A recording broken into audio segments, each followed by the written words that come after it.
there's a lack of venture capital in for Black entrepreneurs, Black tech entrepreneurs, and that maybe the government should match venture capital that goes into Black tech entrepreneurs. So I kind of just wanted you to just kind of go off and talk about this issue, because I found it really fascinating.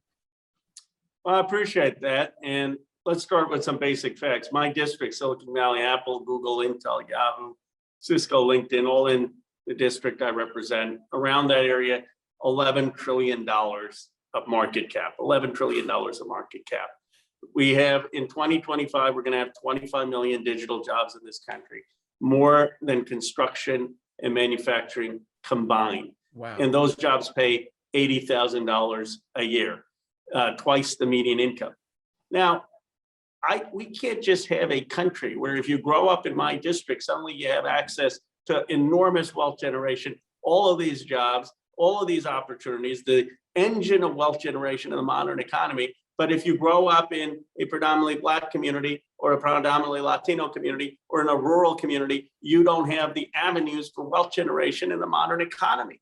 The racial wealth gap in this country is increasing because there's a racial wealth generation gap. Look at the Silicon Valley companies. How many people there are part of the IPOs? How many people are part of the venture capital? How many people are getting the stock options? Clubhouse, popularized by Black artists. That's who made the Clubhouse popular. But how many Black Americans are actually going to participate in the wealth generation of Clubhouse? This is an enormous issue. The late John Lewis and I had the great honor of doing an op-ed with him. He said, "Ro, technology rights are the new civil rights. Technology rights are the new civil rights. We've got to empower people to be part of the wealth generation of the modern economy." And by the way, if you want to compete with 1 billion people in China, we need to cultivate our talent across this country. And we have not done that. The tech companies have a responsibility. We've got to have a responsibility to partner with HBCUs and universities to actually get people the digital skills that's going to lead to employment. We need to do it younger, from K through 12, to have that opportunity. But I think this has to be the calling, in my view, but one calling of the Democratic Party, that we're going to be the engine of modern wealth generation in communities that have been left out, in rural America, in Black American communities.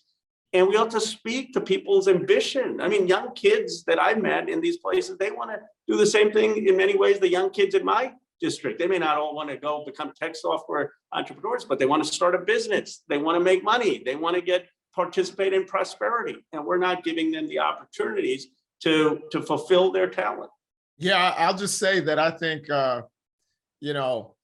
coding classes in high school and high schools across the country should be the new shop, or the new, the new home ec, where, kids learn, every kid learns the basics of coding. I think that that's incredibly important moving forward. And kids are really interested in that, across the board. They want to know how these things work. And also coding, by the way, speaking up for coding, when I did it when I was in school, it's also a good way to help the human brain think about the way logic works. So it's not just actually learning how computer programs are created. It's about understanding logic. So like when you code, you learn like, okay, you put this piece of data in, it affects everything else in this way, or if you make a mistake, all of a sudden, the program goes down. You have to comb through all of the code to find where the bug is. It's a really actually a super interesting way to formulate your brain around logical patterns. And because the computer, it's merciless. It's like, if you screw up the code, you have no choice. You got to figure out what you screwed up and fix it.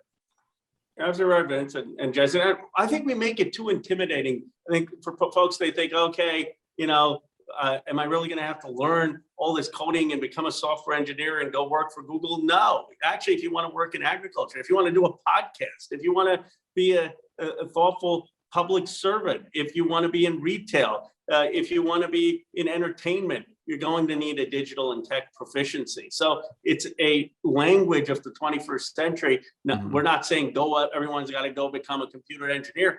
And by the way, it's not that hard, and it doesn't actually require all that much math or that much science. You can actually do it.